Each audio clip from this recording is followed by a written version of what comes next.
Assalamualaikum warahmatullahi wabarakatuh. Selamat siang, salam sehat teman-teman semua.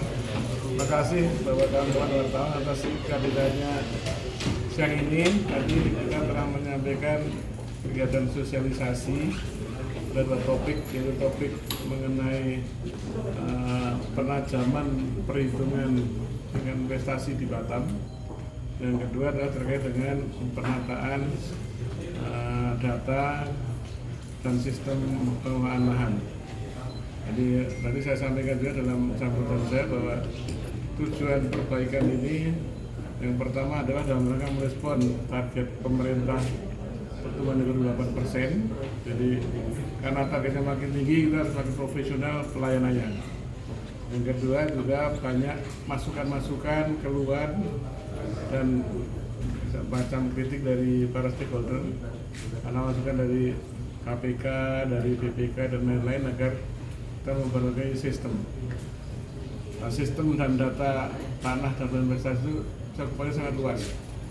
Nah, untuk tadi yang disampaikan tadi adalah misalnya baru permulaan yang nanti akan didahului, akan diikuti misalnya dilanjutkan ke skop yang lebih luas dan lebih dalam, sehingga ke depan perhitungan investasi, kemudian pengelolaan data lahan akan menjadi makin akurat, makin transparan dan makin akuntabel. Sehingga ini akan menjamin kepada investor, kepada kita, dengan demikian kalau makin tinggi kepercayaan, investasi makin tinggi, target pertumbuhan ekonomi juga makin terjamin.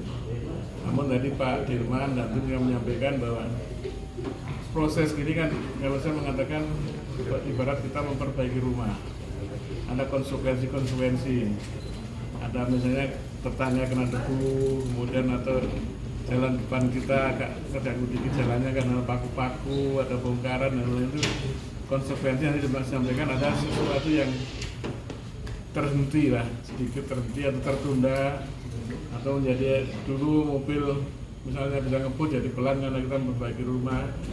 Itu konsekuensi yang disebut Pak Dirman yang kawan-kawan juga menyebut moratorium, tapi sebenarnya kan bukan seperti itu. Mungkin kira-kira demikian Pak Dirman ya.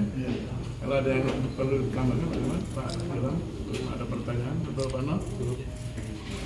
Mungkin poin-poin yang dibenahi di sistem pertanahan apa aja Pak? Ya. Yang diperbaiki sistemnya di pertanahan.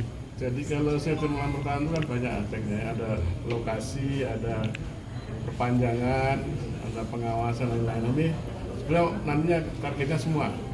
Tapi ini sekarang dari permulaan lebih ke masalah data lokasi. Oh, bukan ke sistem digital yang sekarang diterapkan. Sistem digital. Jadi nanti semua yang tingkat digitalisasi yang perlu ditingkatkan kita tingkatkan. Di sistem itu kan ada proses bisnis yang cara-caranya SOP-nya. Kalau sistem itu kan dia komputernya, di IT-nya. Kalau yang investasinya Pak untuk peningkatan target?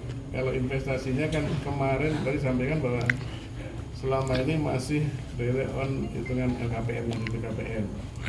Tapi ternyata itu belum mencakup semuanya, kan ada misalnya barang modal yang masuk ke Batam tanpa melewati, karena prosedurnya bukan karena kesalahan, menurut LKPM itu belum tercatat.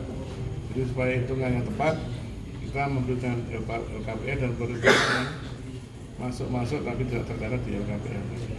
Berarti kalau data investasi untuk tahun ini sebenarnya dari kalau menggunakan sistem yang baru dia bisa naik Pak? Lebih tinggi ya? Lebih tinggi Pak? Lebih optimis. Kemarin agak pesimis kalau LKPM saja. Oh, itu perkiraan bisa sampai berapa persen kenaikan Pak? Kalau nggak salah tapi 50 ya Pak. Untuk tahun 2004 berapa Pak Dirman? 52 triliun. 52 triliun. Pak, izin Pak. Moratorium lahan itu katanya dari Komisi 6 ada berubah gimana? Mungkin dari gimana Pak? Kalau Terkait moratorium lahan ya, tentang ada yang tadi buka, sekarang buka lagi gitu. jadi tadi sebetulnya mungkin kalau ini mungkin Pak Dirman aja, sudah saya nggak salah. Silakan Pak. Jadi terima kasih teman-teman sekalian. Yang terjadi saat ini memang di publik disebut sebagai moratorium. Tetapi yang sesungguhnya terjadi di dalam proses pelayanan pertanahan kita itu hanya spesifik penghentian sementara untuk layanan alokasi. Tapi layanan yang lain seperti peralihan, perpanjangan, penjaminan dan seterusnya itu tidak pernah berhenti, tidak ada moratorium. Kenapa terjadi penghentian sementara? Yang pertama, memang ada kebutuhan yang strategik. Artinya apa? Artinya ini sudah ada masukan yang sangat komprehensif supaya segera dilakukan percepatan perbaikan dari database dan LMS kita, Land Management System kita. Nah, ketika kita ingin akselerasi itu supaya bisa kita laksanakan dengan baik, tidak lagi meneruskan alokasi yang sudah dinilai ini tidak kredibel, maka kita tutup sementara.